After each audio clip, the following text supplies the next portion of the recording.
Welcome to భక్తివం channel. ఈ వీడియోలో రథసప్తమి విశిష్టత ఏమిటి, ఈరోజు ఆచరించవలసిన నియమాలు ఏమిటో తెలుసుకుందామా? రథసప్తమి రోజు సూర్యునిని ఆరాధించటం వల్ల 7 జన్మల పాపాలు తొలగిపోతాయని అంటారు. రథసప్తమి రోజు ఎటువంటి పనులు చేయాలో ఇప్పుడు తెలుసుకుందాం. శ్రీ శోభకృత్ నామ సంవత్సరం మాఘమాస శుక్లపక్ష సప్తమి అనగా 16 ఫిబ్రవరి 2024 రథసప్తమి వచ్చినది. హిందువులు మాఘశుద్ధ సప్తమి రోజు రథసప్తమి పండుగ జరుపుకుంటారు. సూర్యభగవానుడు వేరు, సూర్యగ్రహము వేరు. సూర్యభగవానుడు కశ్యప మహాముని కుమారుడు, తేజోవంతుడు, దేవతామూర్తి. లోకసాక్షి అయిన ఆ సూర్యభగవానుని అర్చించి ఆయన కరుణా కటాక్షాలను పొందే సుదినమే మాఘశుద్ధ సప్తమి. అదే ఆయన జన్మతిథి మరియు రథసప్తమి. రథసప్తమి నాడు సూర్యోదయానికి పూర్వమే స్నానాధికాలు చేసి సూర్యోదయానంతరం దానాలు చేయాలి.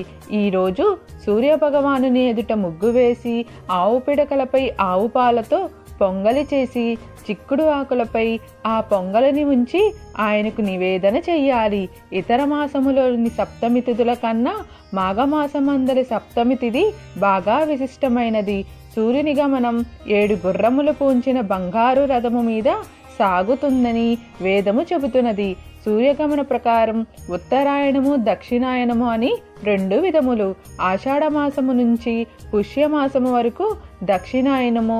సూర్యరథము దక్షిణాయనంలో దక్షిణ దిశగా పయనిస్తుంది.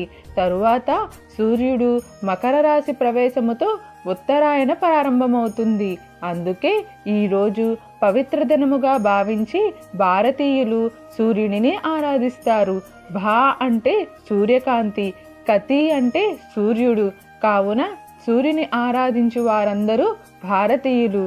భారతి అంటే వేదమాత, వేదమాతను ఆరాధించువారు భారతీయులే అని ప్రముఖంగా మనకు పండితులు చెబుతున్నారు. మాఘశుద్ధ సప్తమి సూర్యగ్రహణంతో సమానము. ఆ రోజు అరుణోదయ వేళ స్నానాజప అర్ఘ్య ప్రధాన తర్పణ దానాదులు చేస్తే అనేక కోట్ల రెట్లు పుణ్యఫలమును ఆయురారోగ్య సంపదలను ఇస్తాయి. సప్తమి నాడు షష్ఠి తిథి కూడా ఉంటే షష్ఠి సప్తమి తిథుల యోగమునకు పద్మము అని పేరు. ఈ యోగము సూర్యునికి అత్యంత ప్రీతికరము. ఆ సమయాన 7 జిల్లేడు ఆకులను ధరించి నదీ స్నానము చేసినచో 7 జన్మలలో చేసిన పాపములు నశిస్తాయని మనకు పండితులు చెబుతున్నారు. జిల్లేడు ఆకుకు అర్మపత్రము అని పేరు. సూర్యునికి అర్మహ అని పేరు. అందువల్ల సూర్యునికి జిల్లేడు అంటే మిగులు. 7 జిల్లేడు ఆకులు సప్తస్వములకు చిహ్నం మాత్రమే కాక 7 జన్మములో చేసిన పాపములను 7 రకములైన వ్యాధులను నశింపజేస్తాయి. ఈ జన్మలోను జన్మాంతరంలోను మానసిక, వాచిక, శారీరక, తెలిసి చేసేవి, తెలియక చేసేవి కలిపి మొత్తం 7 పాపములు 7 రోగాలకు కారణములు. రథసప్తమి నాడు బంగారముతో గాని వెండితో గాని రాగితో గాని రథమును చేయించి కుంకుమాదులు దీపముతో అలంకరించి అందులో ఎర్రని రంగు గల సూర్యప్రతిమను ఉంచి పూజించి గురువునకు ఆ రథాన్ని దానమివ్వాలి. ఆ రోజు ఉపవాసం ఉండి సూర్య సంబంధమగు రథోత్సవాది కార్యక్రమాలను చూచుచు కాలక్షేపం చేయాలి.